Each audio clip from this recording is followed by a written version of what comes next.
of Duty 2 is one of the better Xbox 360 games available at the console's launch, and it certainly showed in sales. It's still one of the best-selling games for the platform.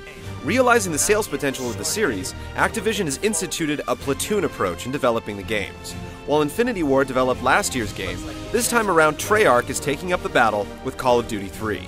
The result is a game very similar to last year's outing with one big bonus, a full-featured online component. Will it be third time's a charm for Call of Duty, or will it receive a dishonorable discharge?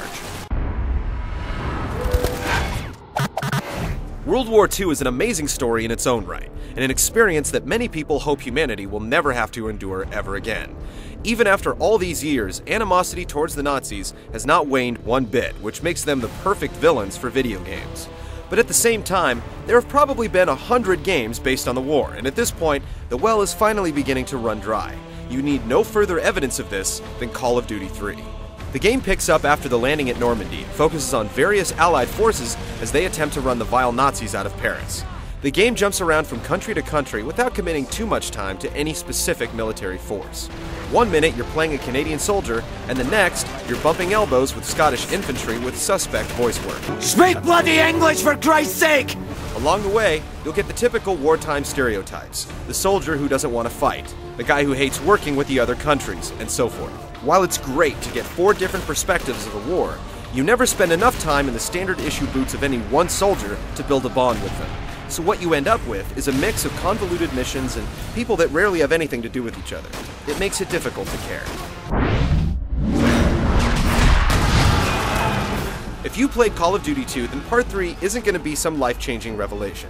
The levels are still completely linear, and there are plenty of times where there's a fence a couple of feet high or a short pile of sandbags that a soldier could easily jump over that keep you barreling along a predetermined path. This formula was alright in the first game and pushing it in Part 2, but here it feels like far less than you would expect from a high-profile, second-generation Xbox 360 game.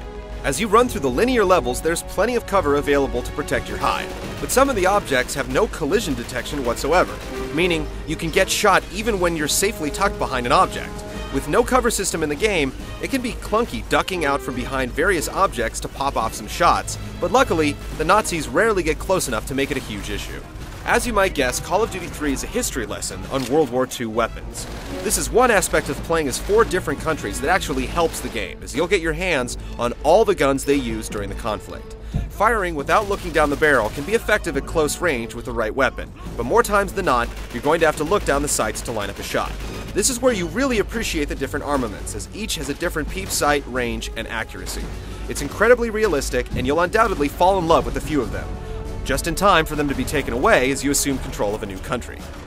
Mission objectives run the typical war game gamut. You'll have to liberate squads that have been pinned down, break through enemy lines to allow your tanks to roll in, go inside houses to break up nests of enemies, and so on.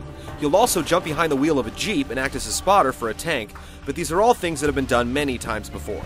After the 3rd iteration of the series, you'd think you'd be calculating mortar fire, but alas, it's the same game as last year in this regard.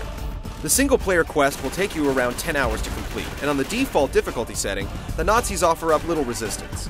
Most will just stand at their posts, waiting to be killed or toss a grenade or two. Then there's the radar, which constantly shows you where you're supposed to go. The plentiful checkpoints only make the game easier, so we recommend playing it on the harder difficulty settings to get the most out of your purchase. Call of Duty 2 is a great game, but its multiplayer options are extremely limited, especially for a series that began its life on the PC. Call of Duty 3 certainly fixes that, and it's the closest thing to EA's Battlefield series on any console. Up to 24 players can war it out at once on any of the game's traditional modes, like Capture the Flag, Deathmatch, Headquarters, etc.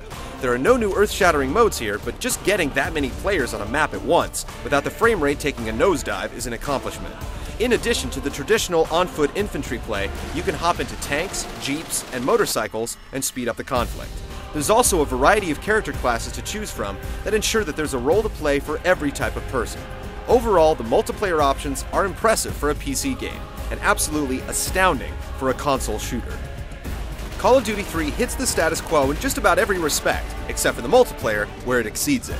It's disappointing to see such limited growth in the single player over the years, but the good news is, you'll be able to finish it off in no time and head online where the real game lies. Just like prior games in the series, there are plenty of scripted events taking place constantly. The opening sequence, a humongous conflict with literally dozens of soldiers in battle, is absolutely breathtaking, with a nice surround sound system. But after playing for a while, the entire game ends up feeling scripted. You'll come into an area, take out a predetermined number of enemies, and then the smoke clears and you move on to the next battle. This process repeats over and over until the game is finished. You can take your time and pick off enemies one by one, and seemingly never die. Enemies rarely go on the offensive, so there are few surprises to be had. Most of the unexpected moments occur when you round certain corners or open certain doors, and you're jumped by an enemy. These up-close battles begin with you jamming on the trigger buttons attempting to gain control of your weapon. Then a face button icon will pop up on screen. Press it, and you'll send the Nazi spiraling to the ground where you can finish him off. While it provides the few surprises the game has to offer, they're ultimately almost too easy to complete. Other additions come in the form of setting charges, where you'll have to input a set of commands to arm them. While the attention to detail is appreciated, it doesn't really add much to the game. If anything, after you've done it a couple of times, it just becomes an annoyance. Other than these new features, the rest of Call of Duty plays just as you'd expect. The gunplay is solid, but unspectacular. Most of the enemies can be dropped with a single shell, almost regardless of where they're struck. With that said, it's certainly a functional game, it's just a little too paint by the numbers. We definitely have sympathy for Call of Duty 3. There are so many World War II games out there that surprising people isn't easy, and in this regard, it fails. It has its moments, but overall, it's a disappointing step sideways for one of the more revered franchises in the industry. The good news is that it's the most in-depth multiplayer shooting experience on the consoles, making it a game still worth picking up.